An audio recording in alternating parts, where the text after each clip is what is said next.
परसों थोड़ा शांत रहें। बोलिए सर, बोलिए।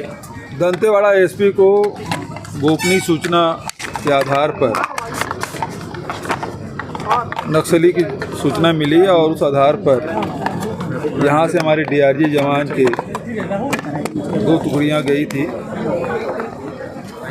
घटना स्थल पे एक नक्सलियों के साथ मुठभेड़ हुआ, एक नक्सली घायल हुआ और एक नक्सली को पकड़ लिए और घायल नक्सली और जो जिन्हें गिरफ्तार किया गया था उसको लेकर वापस आ रहे थे और एरनपुर के पास आईडी ब्लास्ट हुआ। इसमें 10 हमारे डीआरजी के जवान और एक सिविलियन की शहादत हुई। हमारे जो जवान हैं वो लड़ते हुए, क्योंकि वो सूचना के आधार पर गए थे और उन्होंने नक्सली को घायल भी किया था और लौट रहे थे और उस समय ये घटना घटी जिसमें 10 जवानों की शहादत हुई। हमारी डीआरजी के एक सिविलियन की हुई है। मैं उन्हें विनम्र श्रद्धांजलि देता हूं कि परिवार के प्रति संवेदना व्यक्त करता हूं और हमारे जवानों ने लड़ते हुए अपने प्राणों की आहुति दी है। ये शहादत बेकार नहीं जाएगी, बल्कि और तेज़ी के साथ ये लड़ाई और लड़ी जाएगी। जहाँ भी नक्सली के होने की सूचना मिलेगी, हमारे जवान अब घेर के उनके साथ मुठभेड़ कर रहे हैं, लड़ाई लड़ रहे हैं और साथ ही साथ जो समर्पण करना चाहते हैं उसके लिए समर्पण की नीति, और यदि लड़ते हैं तो फिर हमारे जवान पीछे नहीं हटे। पिछले समय की भी घटना आप देखेंगे, लड़ते हुए हमारे जवान शहीद हुए थे। जितने हमारे जवान शहीद हुए उससे ज़्यादा नक्सलियों को नुकसान हुआ था। अभी भी हमारे जवान लड़ते हुए शहीद हुए हैं। मैं उन्हें विनम्र श्रद्धांजलि अर्पित करता हूँ। सीएम साहब, आज आपकी आंखों में कमिटमेंट। पहले तो बफर जोन पे ही कैंप खोलते थे, अब जगरगुंडा जाने के लिए आपको सुकमा जाने की ज़रूरत नहीं है। एरनपुर से भी जा सकते हैं आप, इधर से भैरमगढ़ और बीजापुर बासागुड़ा से होते हुए जा सकते हैं, सुकमा से दोरनापाल होते हुए आ सकते हैं। तो ये जो एरिया है वो अर्ती का, जिसे हिड़मा का हेडक्वार्टर कहा जाता है, अब वो लगभग चारों तरफ से घिर चुका है। जो नेशनल पार्क के एरिया है अब वो हमारे जवानों के पहुंच के अंदर है। तो अब उसके छुपने की जगह अब इस एरिया में बीजापुर, सुकमा, दंतेवाड़ा में अब नहीं रहा।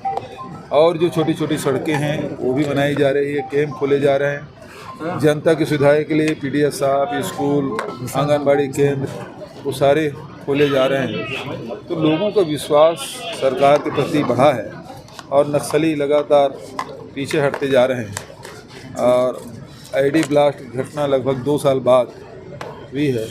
मैं समझता हूं कि ये नक्सलियों का हताशा ही है कि उन्होंने प्रकार की घटना वाहन चालक शहीद हुआ, बाहर के कैडर नक्सली उनके लिए भी जो नक्सल नीति के आधार पर जो नीतियां बनी हैं, जो जवान शहीद होते हैं या सिविलियन शहीद हो रहे हैं, सबके लिए हमने मुआवजा की व्यवस्था की है, उसके तहत सबको मिलेगा। सर, सरकार अंतिम सरकार नहीं कर सकता, लेकिन पहले और अब में बड़ा अंतर आया है।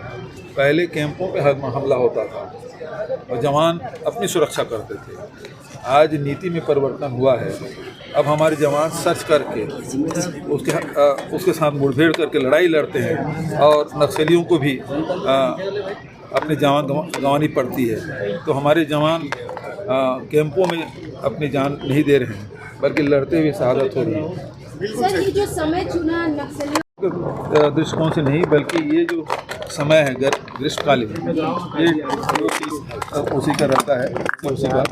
और कि जंगलों में अब पेड़ पौधे सूख जाते हैं तो विजिबिलिटी बढ़ जाती है, और ये नक्सलियों के लिए भी और हमारे जवानों के लिए, दोनों के लिए सुविधाजनक होती है। तो ये अवसर की बात है कि हमारे जवान ज़्यादा शहीद हो गए, वरना हमारे जवान तो एक घायल करके और एक आदमी जिंदा पकड़ के लाए, दोनों को यहाँ ले आए हैं। एक उपचार चल रहा है और एक हमारी कस्टडी में है। तो ये इस प्रकार घटनाएं पहली बार आप देखेंगे, बहुत समय बाद इस प्रकार घटनाएं घटेगी। जंगल में जाके घेर के नक्सलियों को पकड़ के ला रहे हैं। सर कहीं ना कहीं एसओपी पालन नहीं किया जा रहा है। कैंपों की संख्या और बढ़ाई जाएगी, चुनावी साल है। हमने डिमांड की भारत सरकार से और मिलेगा और कैंप भी लगाएंगे। एसओपी का पालन नहीं किया जा रहा है, कहीं ना कहीं देखा जा रहा है जो नक्सली। और पक्की सड़क में उस समय पैदल आना, आइडियल पोजीशन तो ये है कि पैदल आते हैं, लेकिन जब सड़कें भी पक्की बनी हुई है और तो उस हिसाब से उतना रिस्क लिए और वो आए और ये दुर्घटना घटी है। वैसे भी आप देखेंगे मोटरसाइकिल से भी पिछले समय आ रहे थे, ब्लास्ट हुआ, तब भी 3 जवान हमारे शहीद हुए थे। देखिए, पहली बात है भारत के संविधान पे विश्वास व्यक्त करें, हथियार छोड़े, बात करने के लिए।